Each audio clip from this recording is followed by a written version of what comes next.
far as I know, Turing-type machines still only have a kind of a binary system. The switch is either open or it's closed. Even if it's a transistor, or we don't even call them do we call them transistors still? I guess we still do. However,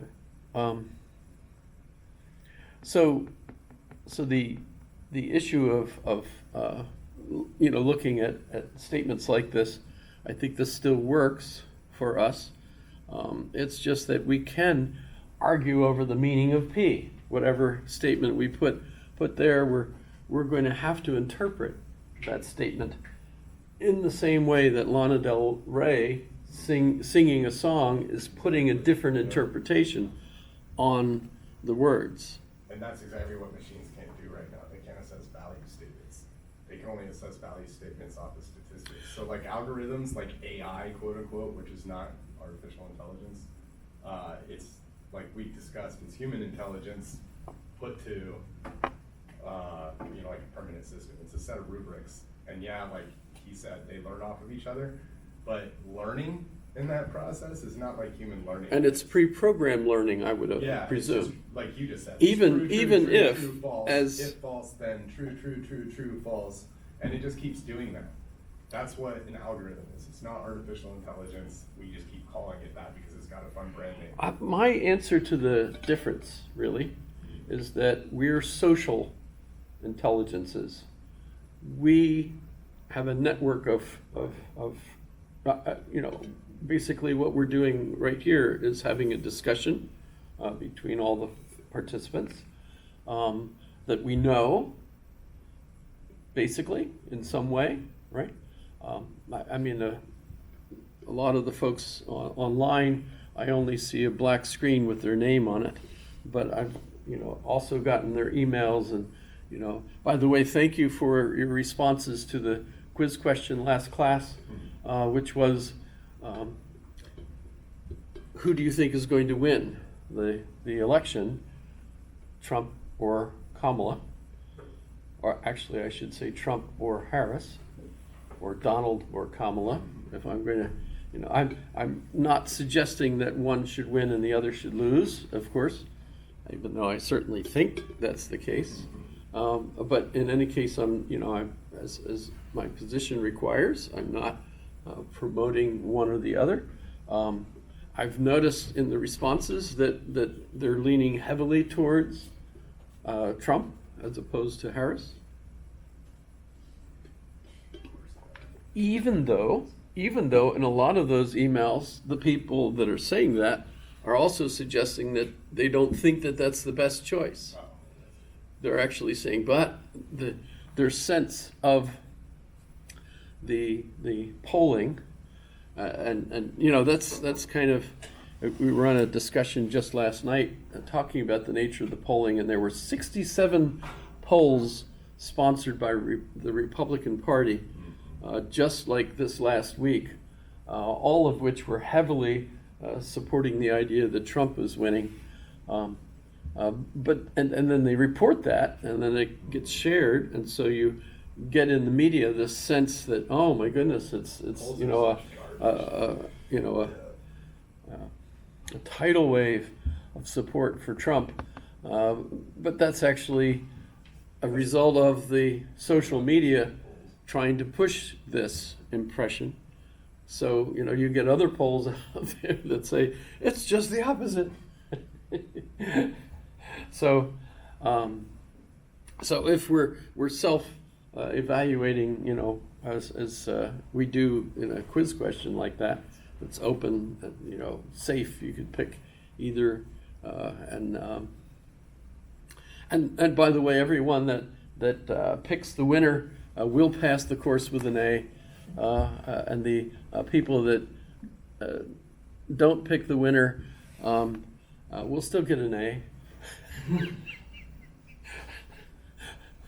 Because I think a true statement is that if you take logic with William Jamison, it causes you to get an A in logic. My favorite kind of logic. The important thing, of course, is what do you get out of the course? I keep joking that my wife gets the money, which is true. I mean, it's still funny, but so how many different truth possibilities are there? I would say that a natural human situation not only includes that we have and or not, and there's the Sheffer mark that seems to indicate we could do away with even one of those, and that's or the Sheffer stroke rather, and that indicates that we could have the possibility of just not and or, and then you could build all the other possibilities based off of that.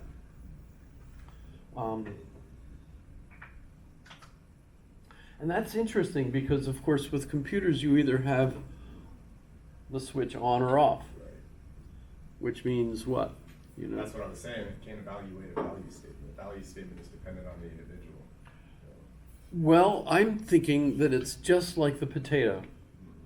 That what's happening is we're going, does it mean this? Does it mean this? Does it mean this? Does it mean this? Yes.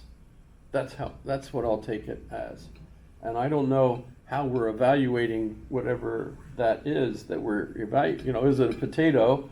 Are we looking at the humidity? That was my guess. Is it somehow evaluating the temperature of the potato itself? As far as I know, the microwaves that can do that require you to stick something like a turkey temperature so that's connected by wire usually, as I recall. I'm looking because she's a young lady, and so I'm assuming she's got more cooking experience than the rest of us. You could just slap me if those are terrible. I admit I was raised to be, The reason I was thinking like the is- prince, grabbing her by the hand and not letting her go. The reason I think it's like a thermal lens is because, you use thermals and it gives you a degree temperature so that you can understand whether it's That's- healthy or not. Yeah. I had what I used to call winking, blinking, and nods. Yeah. Night optical Yeah. devices. They were expensive, And barely work. and I would have had to pay for them if any of the people that I signed them out to broke them. Boy, I'm so lucky that no one ever broke them, because on an E7 salary, you're not going to be able to afford too many of those. Well, so that's something I wanted to puzzle over tautologies, but basically tautologies, notice they're compound statements. You wouldn't have a statement like, these are Reese's Pieces, that would be a tautology. It happens to be true, so that's okay, but it's not a tautology. So there are statements for which this is true but not so obvious. So look at the well-formed formula, and we've got three statements. So notice, because we have three statements P, Q, and R, which are on the left side of the table, and notice you've got a very straightforward way of listing all of the truth possibilities for those three statements, so that you cover every logical possibility for three statements. And there's even a little rule, 2 to the R, I think is or 2 to the N, if what you want to say is 2 to the number of statements. So if I have one statement, I have two truth possibilities, true or false. There's I see it. There's candy up here if you're interested. It's Halloween, so I'm kind of, oh gosh, the Thanks, first Professor. person that's going to try some. How about that? Wow. You'll have to let me know if they're poisonous or not. How old are these? I just bought them. You I sure? just bought them. This year? Well, maybe not this year. No. What Do you want? What do we mean?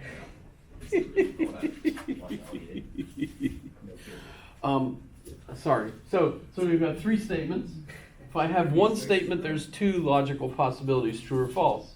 If I have two statements, there would be 4 rows, because you could have, actually I'll look at these two, because you can see that both could be true, one could be true, the other false, and the opposite case, and both could be false. So you have 4 rows, but whenever you had one more now, we've got 2 to the n, so we've got 8, right? If I have 4 statements, I'll have 16 rows. If I have, what comes after 4? 5, I think. Funif, right? Piat. 5th. You can have a 5th. But in any case, you keep adding, you double this, right? So that with 3, I'm going to have this many rows. If I add PQRS, then I'm going to take this whole square here and put it down here again with the S being true all the way down. Oh, well, not actually, the way they're doing it is TF, TF, TF, TF. You could do it either way. Just watch how the table's representing it, right? But now then, since I've got 3 statements, I'm going to come over and I'm going to look at this. And I'm first going to ask, what is the main operator in this statement? And they're of course already showing us that it's the not.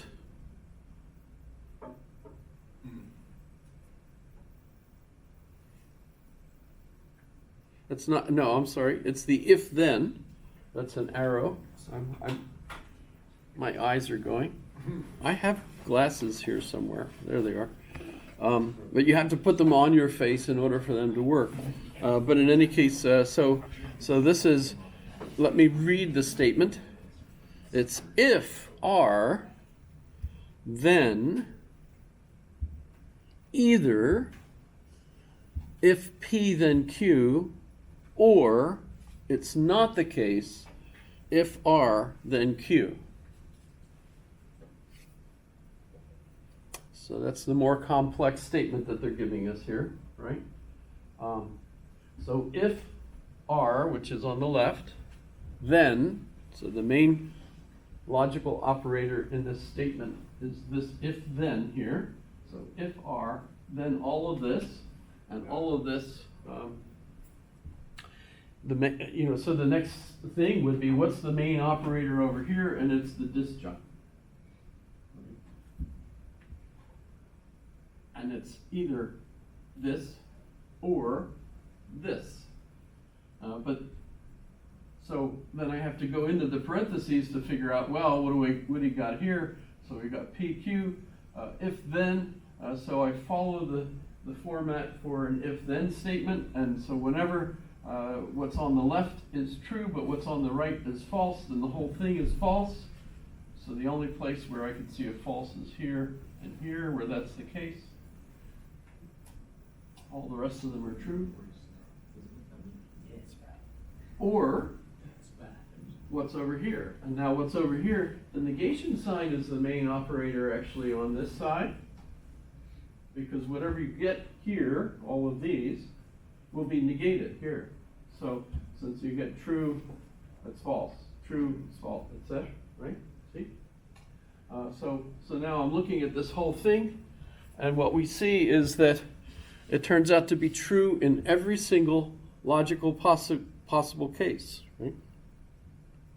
So it's a tautology.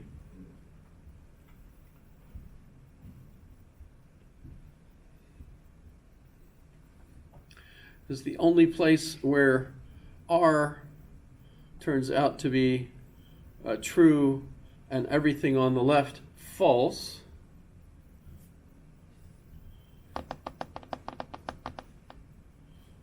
Never occurs. Is that right? That's correct. Must be correct. Right? So this more complex statement here turns out to be a tautology, but for the same reason. There's no logical possibility of the statement itself, the compound statement, being false. So now we have a definition of a tautology, that a well-formed formula is a tautology if and only if it is true for all possible truth value assignments to the statement letters making it up. And that's a tautology. But keep in mind that if the person is giving you a statement that is a tautology, they're giving you no information